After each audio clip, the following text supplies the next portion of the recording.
Hello, everybody. Sorry, we're a few minutes late. Just getting started. We had a little bit of technical issue, but we're here. Just waiting for Nelson to join.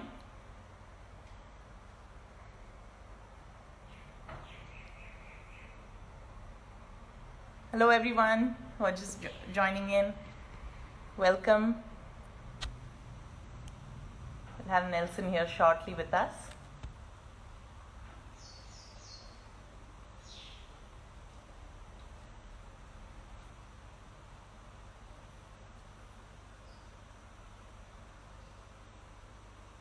Yeah, there he is.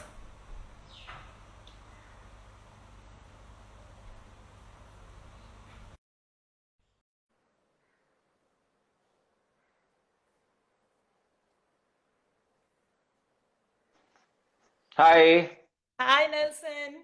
Hi, Welcome. Sudipta. I'm so sorry. I'm quite, I'm very bad. This is my second IGTV, and I'm just getting used to this whole thing. Yeah.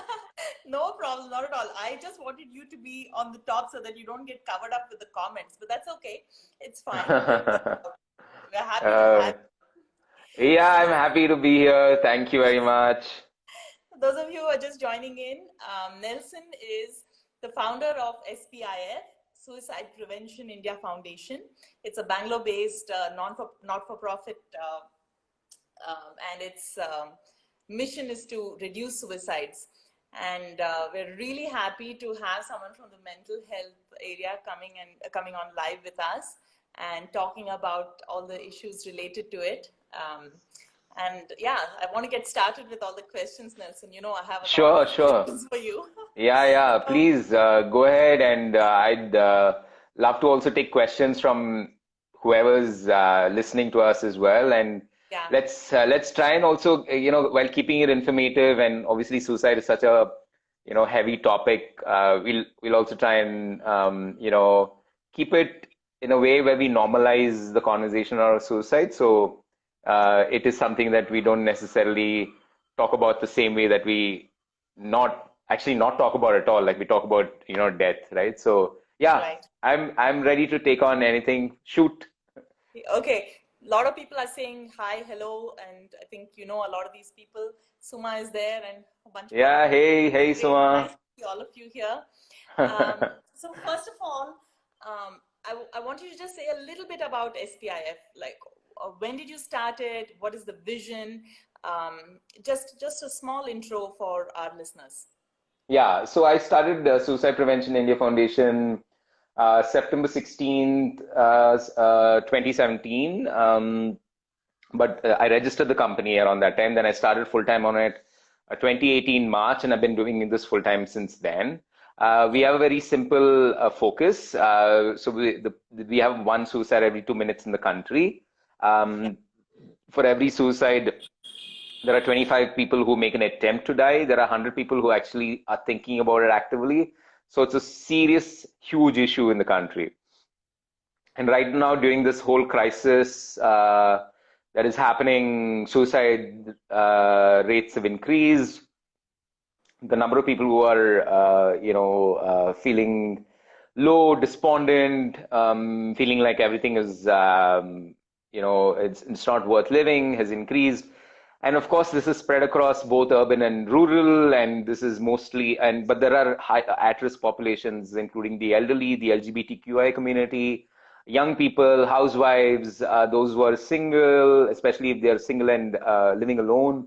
So yeah, the entire focus is to say that suicide is a problem, and Mm-hmm. then to say that we don't have enough mental health personnel in the country.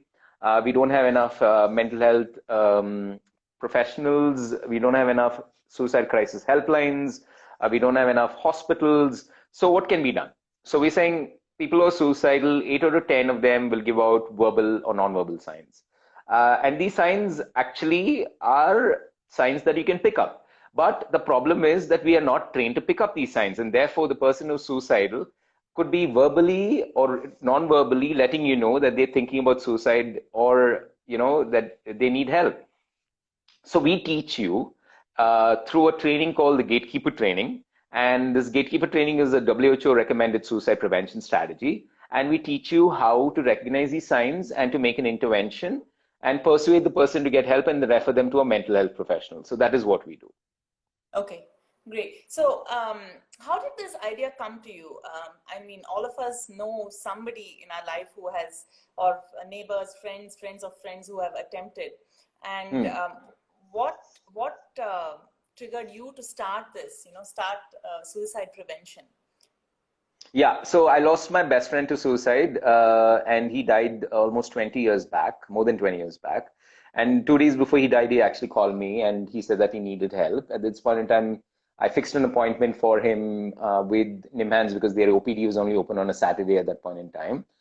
He called me on a Wednesday late into the night, but Friday night he pulled the plug on himself.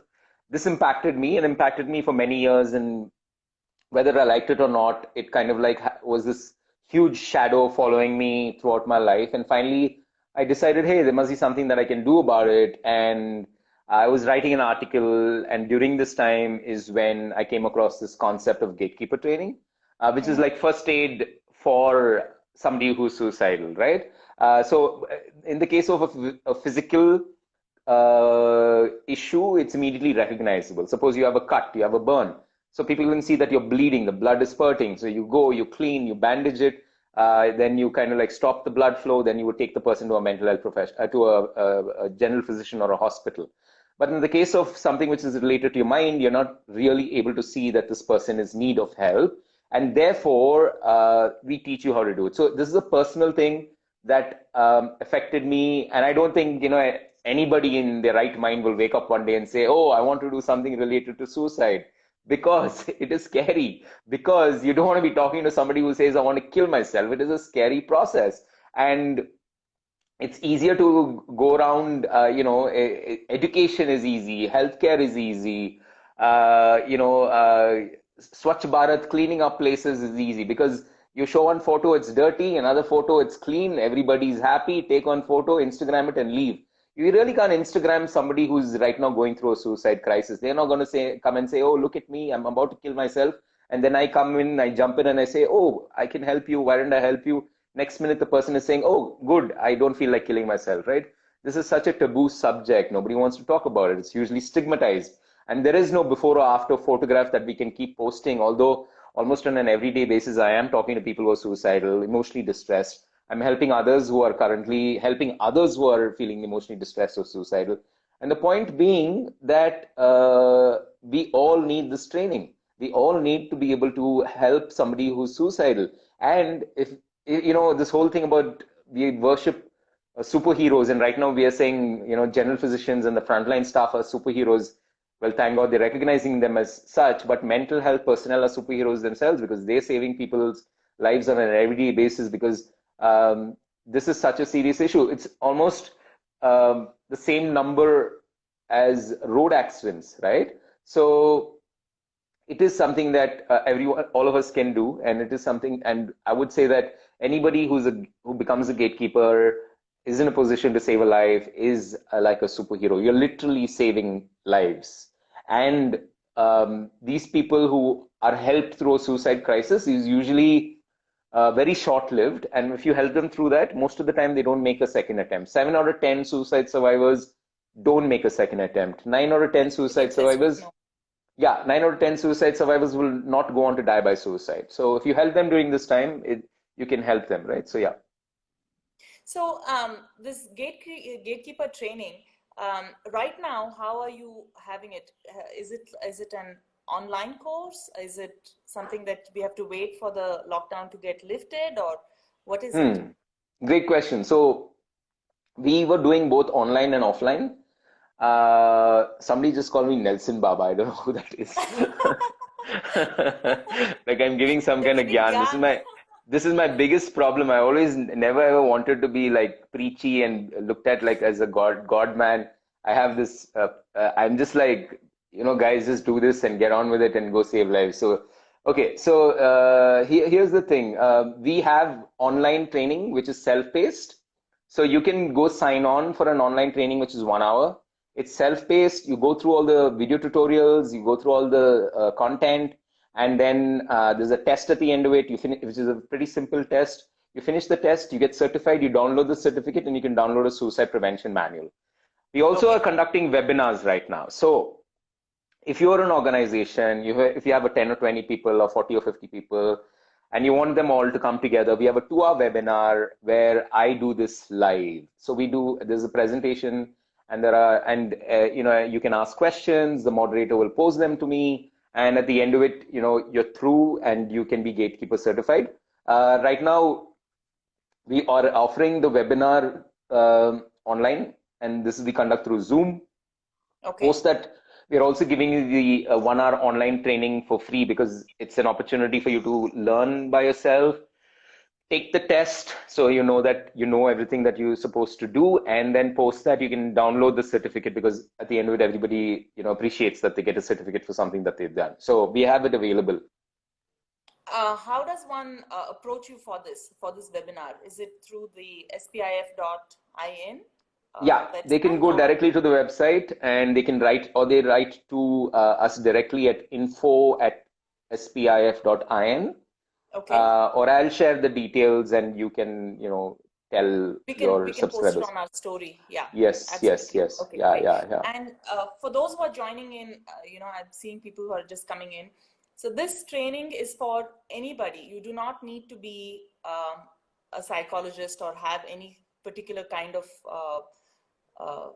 education, right? You said it's open to everyone. So this Gatekeeper training, anyone can take it. It is open to anyone, and anybody can take it. You can get trained in an hour's time, and you can basically help somebody who's emotionally distressed and potentially suicidal. Now, again, like I said, it's a WHO recommended suicide prevention strategy. It is almost like, think of this, right?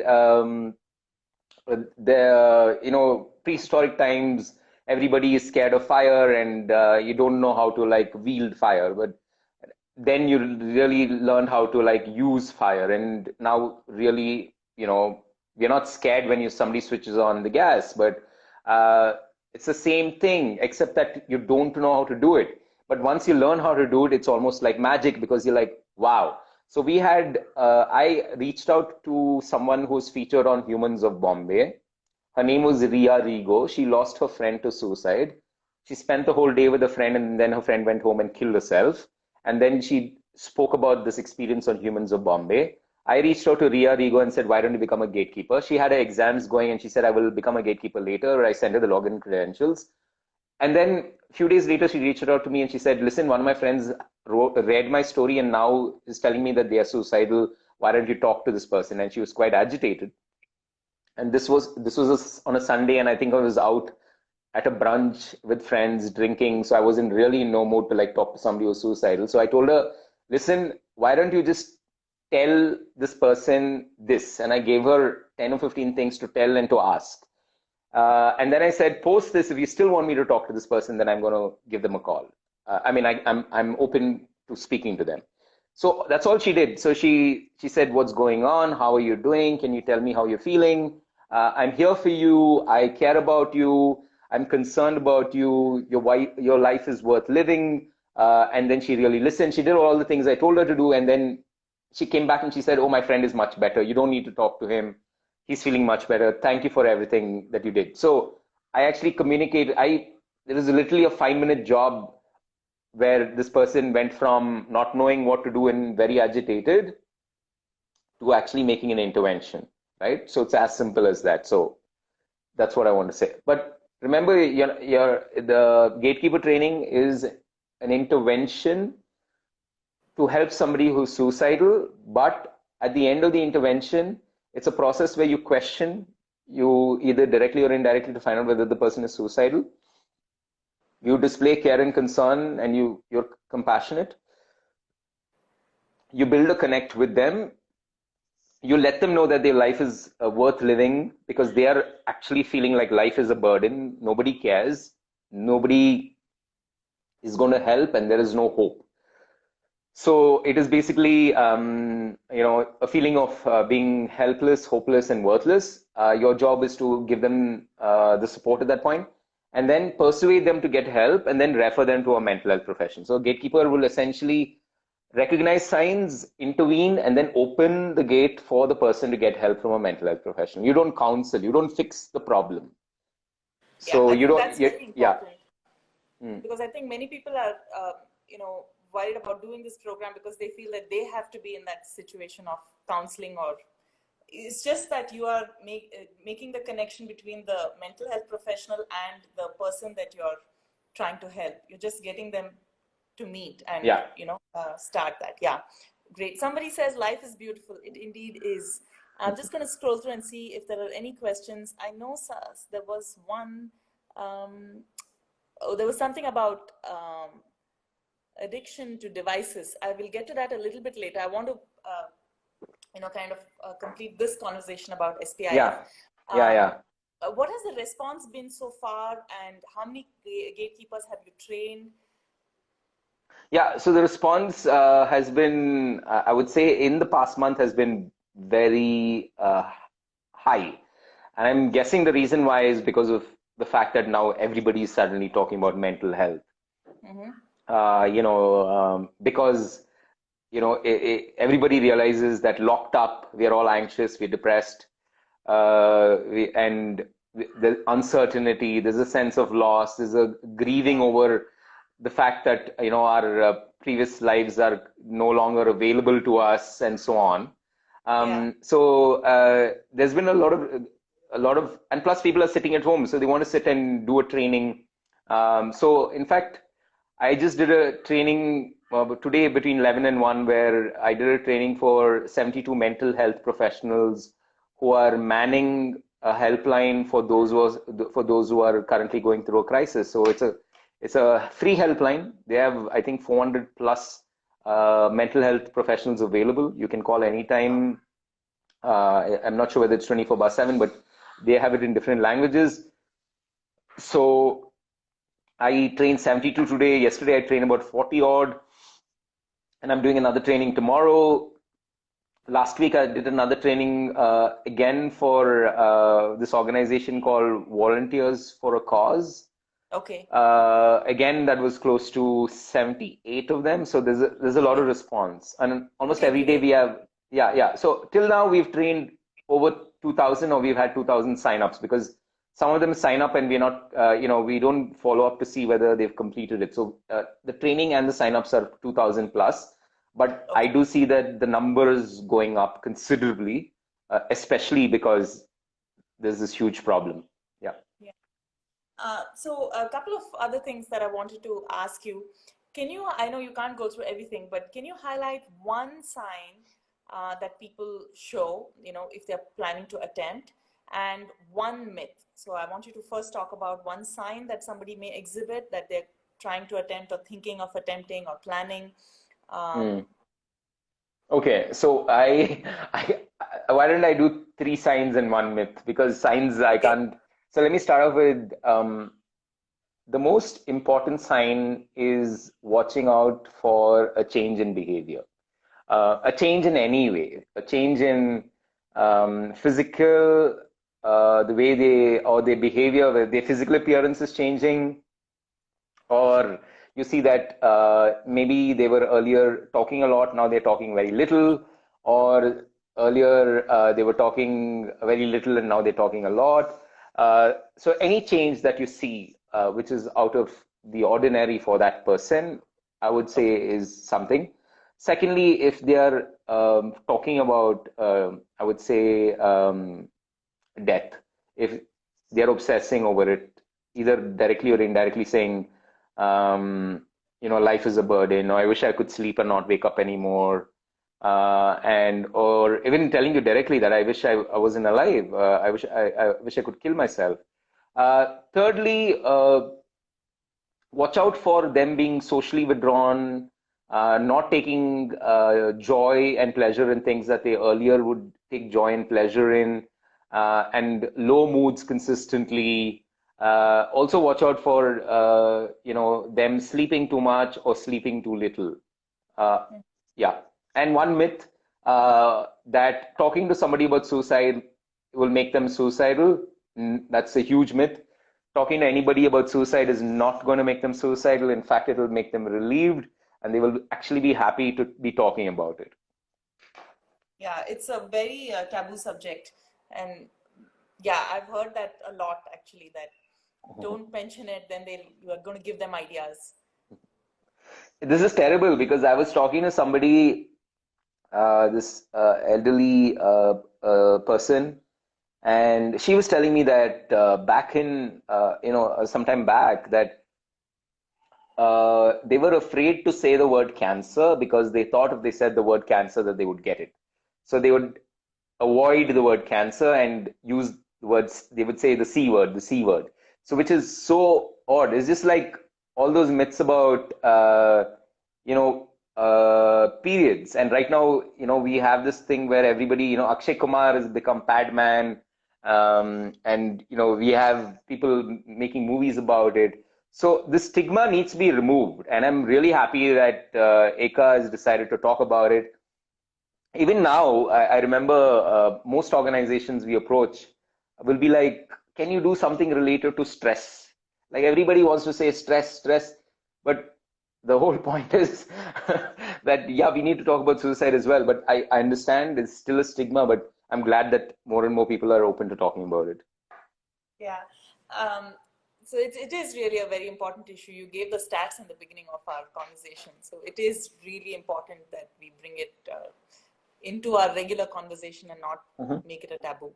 I have a question now. Currently in lockdown, you mentioned that there's a helpline. Yeah. Like if someone hears of someone who is thinking about it or is showing these signs that you just described to us, what can they do? Because they can't really go over and spend time with that person. They can only do maybe a phone call. But how do they handle the situation now? Is it different from what they would do otherwise without the lockdown being there? Yeah, I mean, if you're there physically, then it's almost it's so much better. Easier. But based on current circumstances, you just need to give them a call. You can video call them. You can send them texts. You can let them know that you are there. You can ask them how they're doing. You can ask them to speak about what is going on in their minds. You can tell them that you care. You can demonstrate your care in different ways. You can say that I'm waiting to meet you as soon as the lockdown is over. You can say that their lives are valuable and worth living because, like I said, people who are suicidal feel like their life is a burden. They feel like it's not worth living. They feel like most people don't like them. They're letting people down and all of that. So a constant communication that, hey, your life is valuable. Your life is worth living. And I care about you and I want you to live.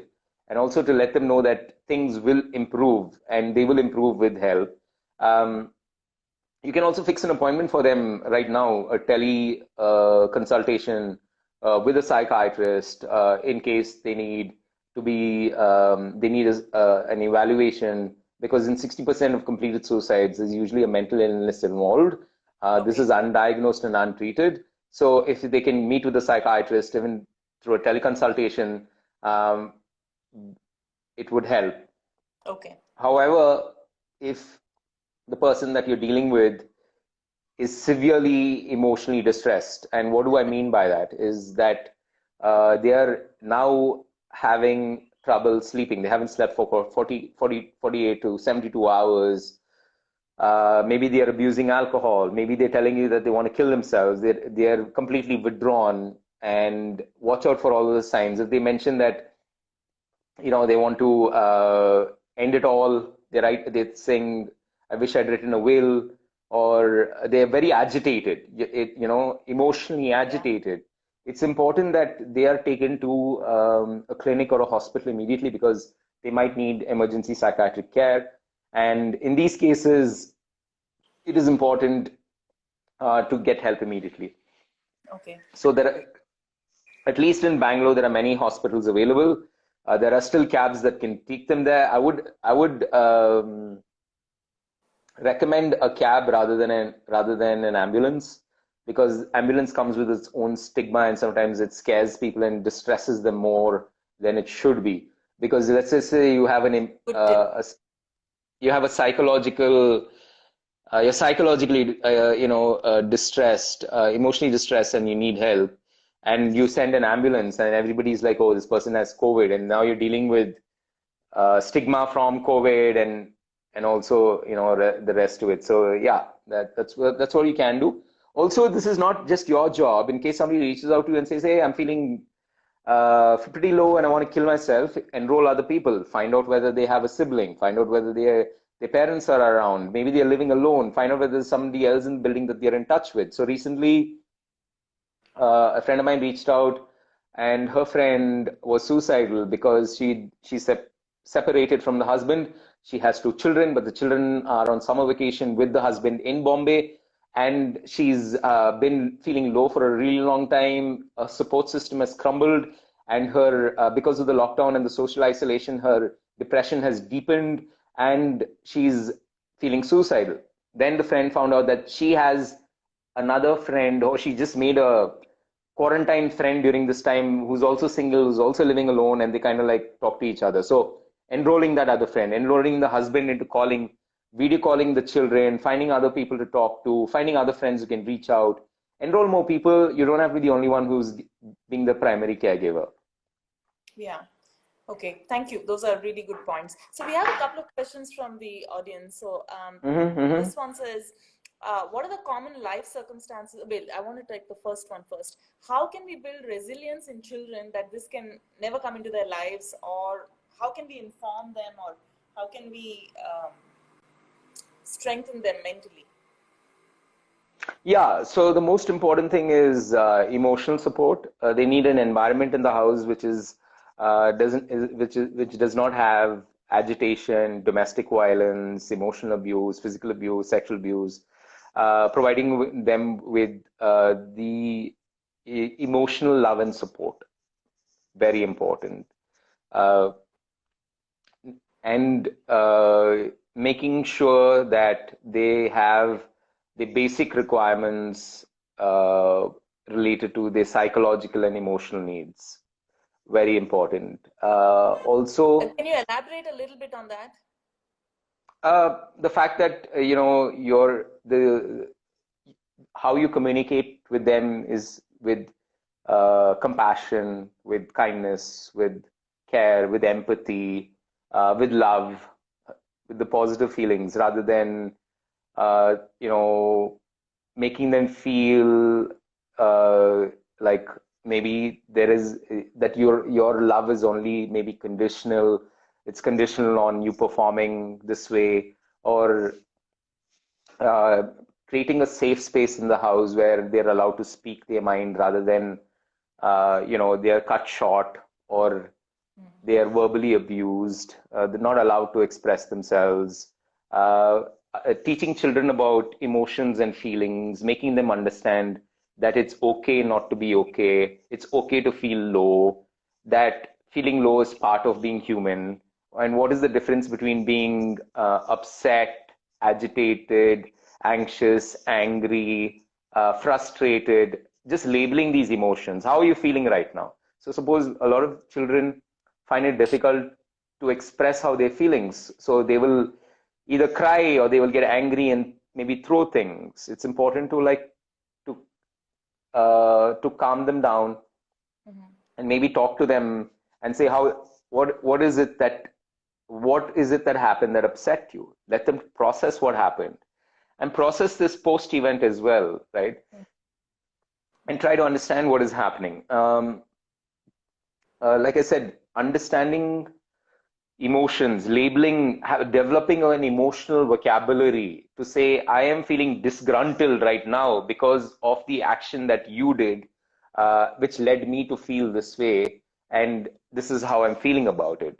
Being more expressive. A lot of parents themselves are not very expressive. They're not expressive with each other. They're not expressive. This is not necessarily to buy them gifts or to take them out to a mall, to get them the latest gadgets, but to let them know about how they're feeling every now and then. Everybody wants to know, and children are also watching you. So to get them, and also to build resilience, which is to say build life skills, to say that life is not always going to be hunky dory. to allow them to make their own mistakes, to allow them to fall down, to allow them to go through the process of pain, whether it's physical pain, psychological pain, emotional pain, to understand why, how that is caused, why it's caused, and the importance of it, because then you are able to deal with a lot more. To say that, to allow them to feel disappointed, to allow them to feel failure, to allow them to feel rejection, to allow them to feel the fact that there is loss. All of this is important, because if you either are not expressive, if you don't know how to identify it within yourself. So I think it's important for parents themselves to be educated about different emotions and feelings, and to label these emotions and feelings, and to also have develop an emotional vocabulary to express this, and to constantly express this, and not just express positive but negative as well, because essentially that's what it is. Actually, you can get some, there are a few resources online which have a list of emotions. So, for older kids, they who can journal or write, they can use this emotion list to kind of figure out what Hmm. am I feeling.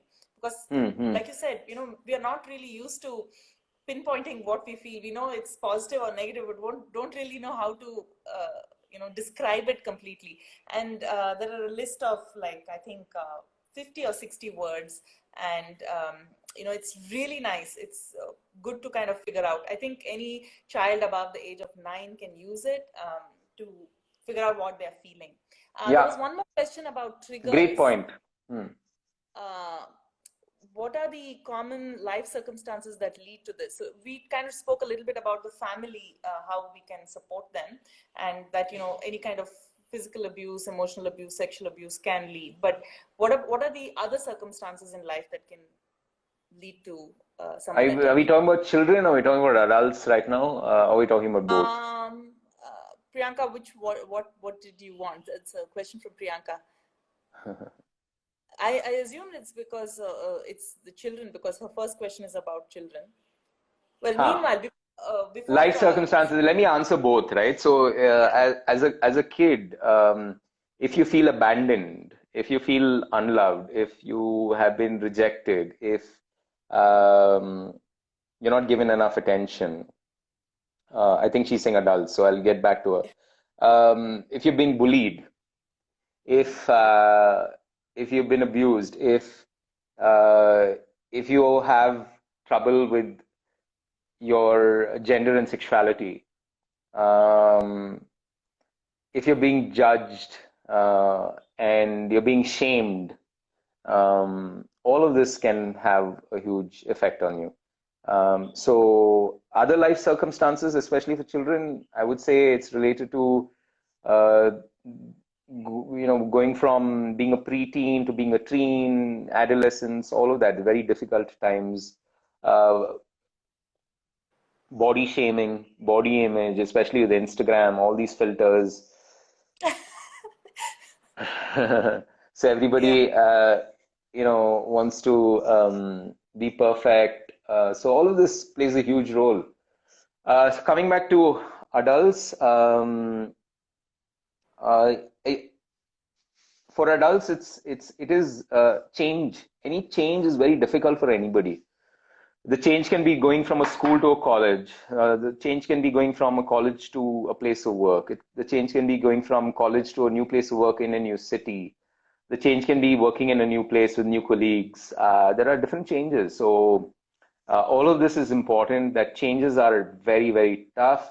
Uh, Being in a relationship, a breakup, financial, understanding how to manage your finances, uh, dealing with people, very difficult, because you're constantly having to deal with new people. So the three biggest things that are related to will lead to a mental health related issue, or a depressive episode, is related to death, which is somebody dying.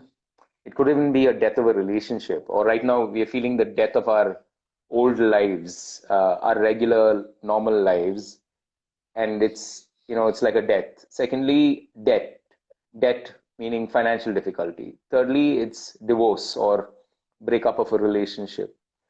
So any of this can derail you. These are the three big ones, and there are many others. uh, Okay. Losing a So, job. Yeah. one question I had related to this is sometimes like I've heard of a few incidents in my close circle where things were going really bad for someone and then things got better, but they attempted after things got better. Like, how can you shed some light on this? Like somebody who didn't get a job for a long time and then finally got a job, and on the first day of work, like, he said bye to everybody, and instead of going to work, he climbed up to the top of the building and he, attempted. So, I mean, it was just very shocking. So is it, I guess that's like change, right? They're going to go to a job and that's like a big change, or, I mean, I'm not asking you to analyze that person, but I'm saying it's possible that even when things are getting better, they're still thinking about it. Well, things are getting better according to whom, right? So in this case, everybody must be thinking things are getting better because they feel like things are getting better. But for the person, maybe things are getting worse. Maybe it's the stress of work. Maybe it is that they have to now deal with a high pressure situation, getting to know new people. Maybe it is the pressure to perform targets. It's pretty exhausting.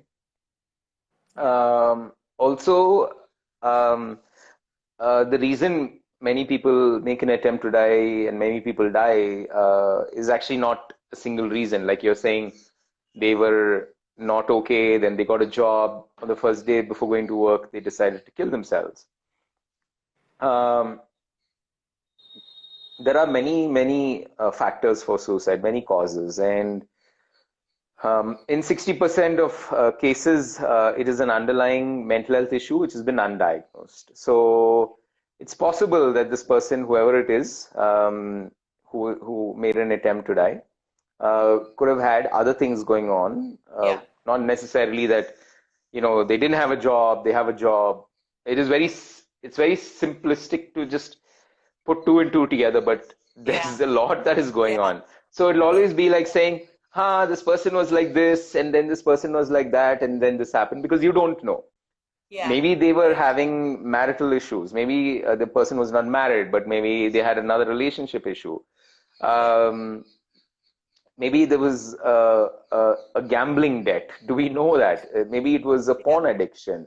Maybe it was an underlying mental health issue. Maybe it was trauma, childhood trauma, which is unresolved. It could be anything, and it can be a combination of all of this, right?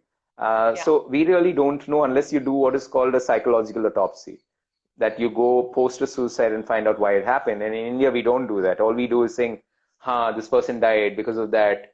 Or this girl died, she got low marks. Or this person died because, they're being forced to get married. So that could be the trigger, but there is more than one reason as to why it happens. Okay, thank you. So there are a couple of questions from the audience. I wanted to, so the first one is actually kind of related to what I wanted to ask you next, and which is, what are your recommendations for people to keep themselves mentally healthy?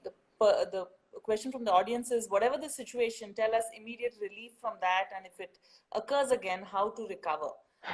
So I guess it's like more, how do you keep yourself mentally healthy? Like, are there practices that you find are helpful or that you recommend to people? Not necessarily people who are, depressed, but just generally for people who want to, stay mentally healthy. So first of all, this question, I'm going to answer it, but I want to also say, we understand financial health, we understand physical health. Do we ever go to the gym and say, can you immediately give me some muscles, or somebody you're a yoga teacher, they come and say, I want to do a back bend immediately, and they've never ever tried yoga. They say, I want to do this right now, just provide this immediately. That's not going to happen. There's an amount of even financial health, right? You just go anywhere and say, not everybody wins the lottery. You can't immediately have money in the bank. You're working hard. All of us are, you work for the entire month, and then at the end of it, you get a paycheck. And right now, your paycheck is like reduced drastically because of the COVID situation, but still there's a paycheck, but you work the entire month. Mm-hmm. So with mental health, you also have to do the same thing. Um, what we need to do is, first of all, so I will answer this thing about immediately if you need help, the simplest thing to do is if you're suffering something like a panic attack, the most important thing is, to sit in a place and slow down and to start taking deep breaths, because it allows you to get back to the center, allows you to get back to the present, and it allows you to calm you down. Because when you're going through a panic attack, you're in fight, flight, or freeze mode. So that is related to anxiety, where you calm down, you take deep breaths, you calm down, close your eyes, and let the feeling pass. Now, if you're depressed, again, there is no immediate relief where you just like switch on a light and the darkness is dispelled, because depression is happens for a number of reasons. Whether sometimes it's external, it's because of biological factors, and it requires a lot of work. And over here also, you would have to approach a psychiatrist in case you're suffering from clinical depression. Maybe you need medication for a while, and then you also speak to a talk therapist to talk through what your issues are, and then you start to see the results. But if you want to be looking at mental health, here are the things that you can do. Number one is have social connectedness, which means you have deep, meaningful relationships with friends and family and whoever else that you are in contact with, because the biggest barrier to mental health related issues is social connectedness.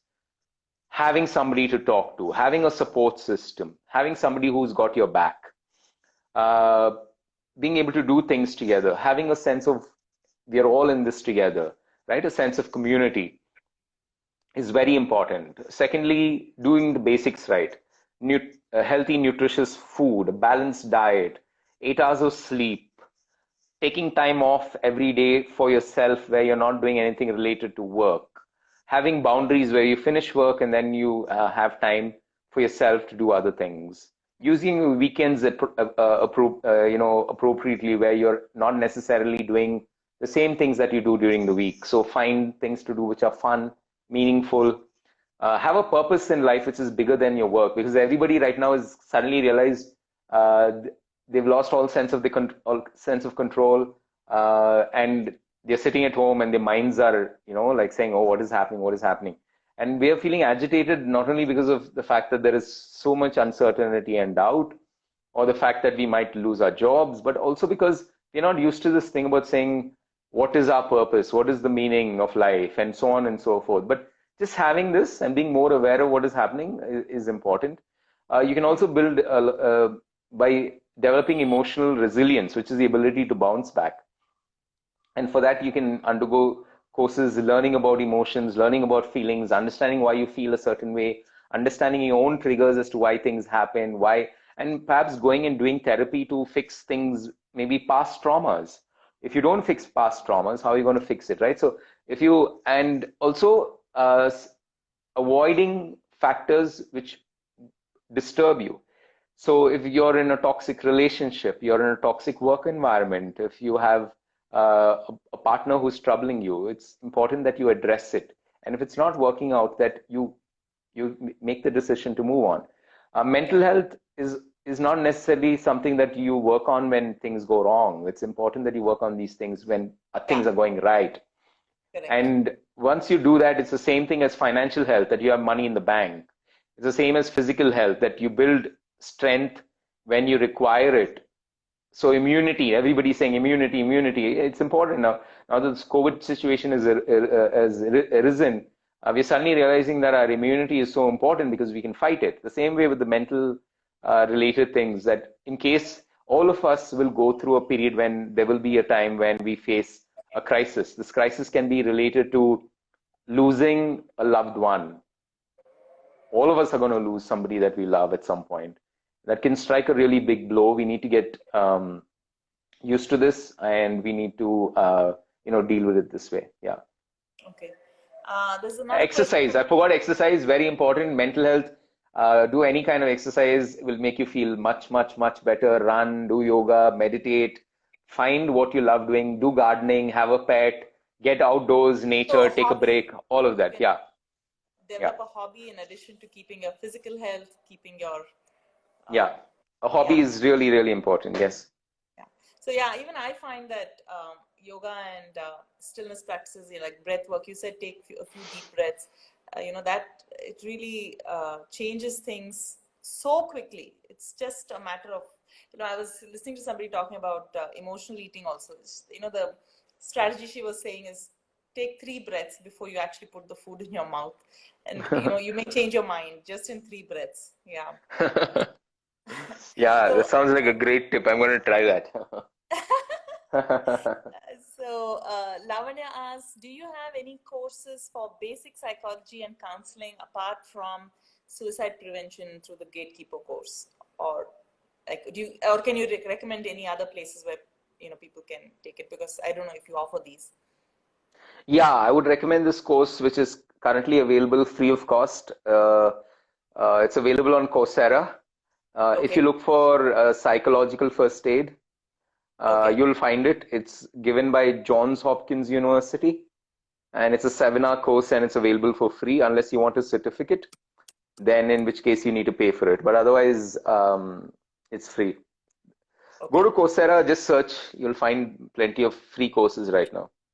Okay, I made a note of that. And I also wanted to mention that I think yesterday we shared a list of mental health resources where it's a list from SPIF, your organization, which has a lot of, the list is of all the counselors who are offering the services for free right now.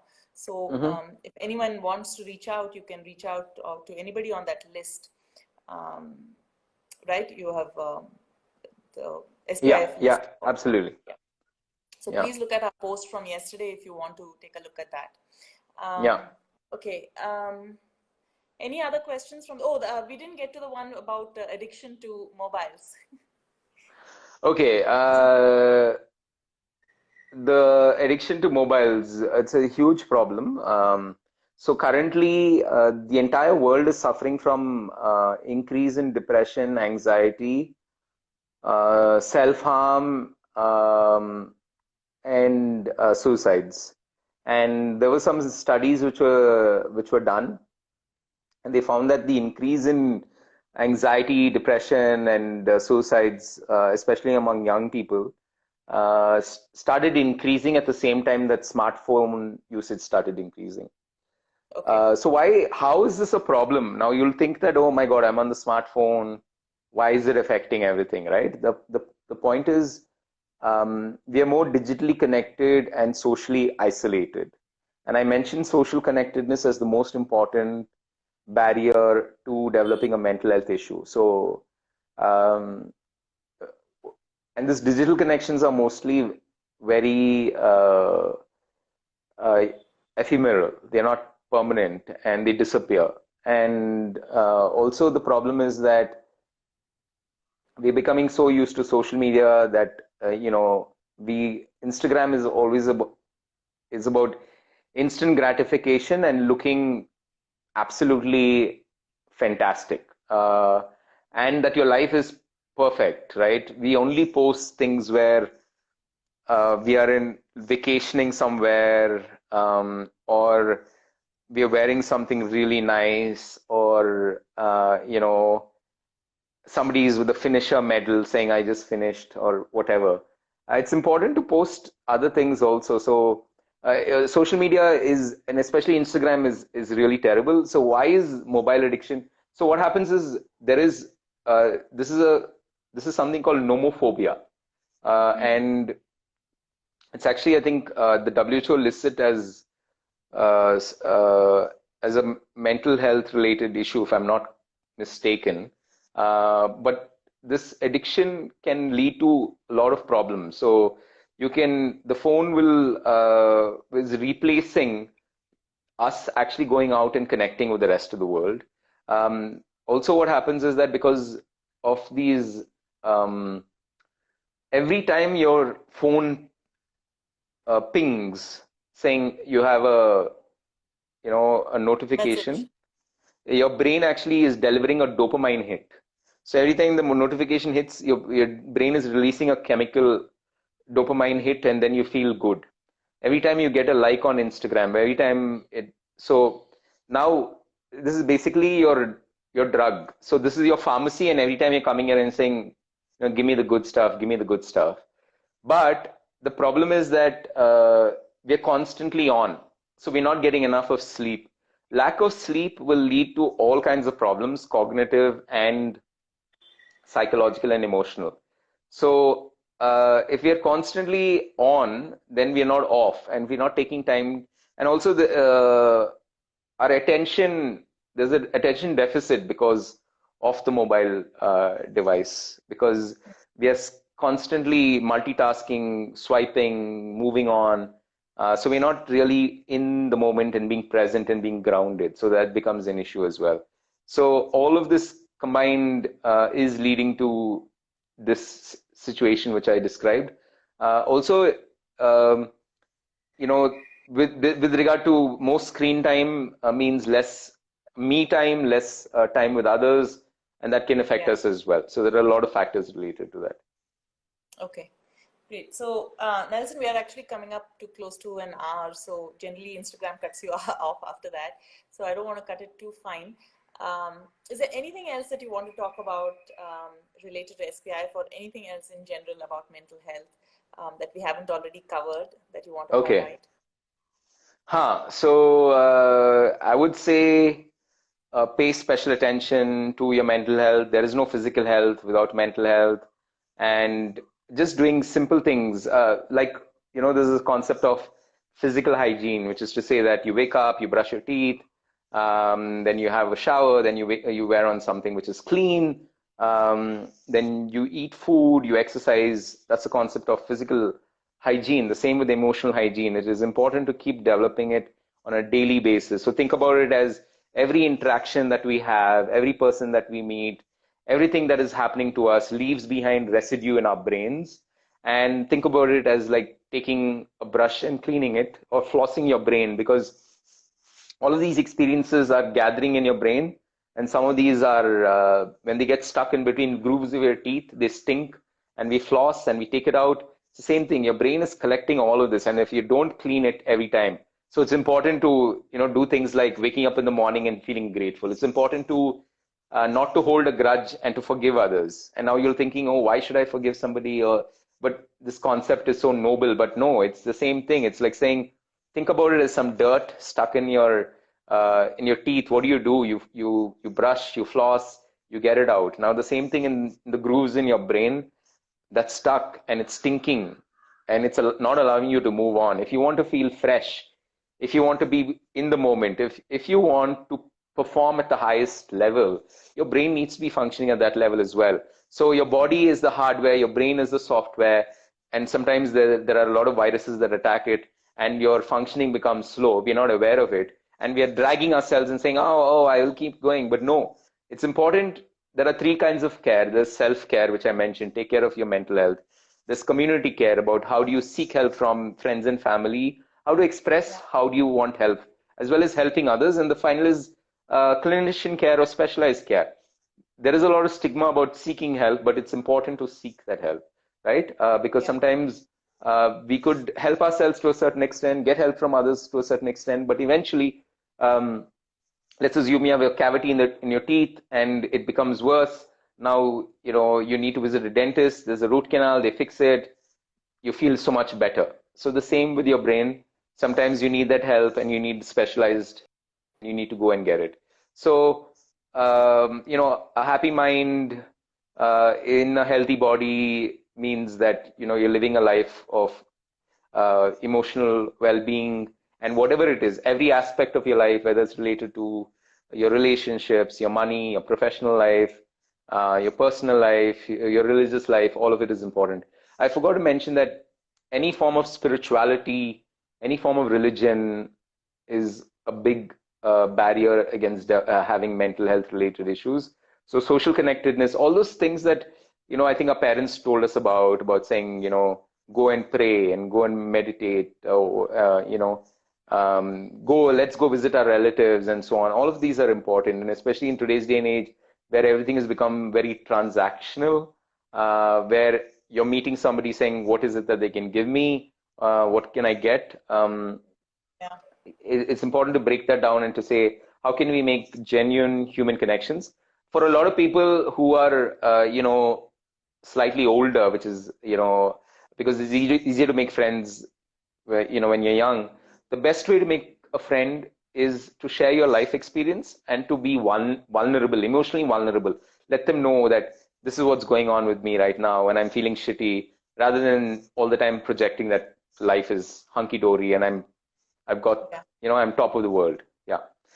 So thank you, Sudipta. Thank you, Eka, for having me over. This has been a great pleasure, and I hope this has benefited everybody who listened. If there are more questions, collect them, ping them to Yeah. me, and I'll be happy to answer them.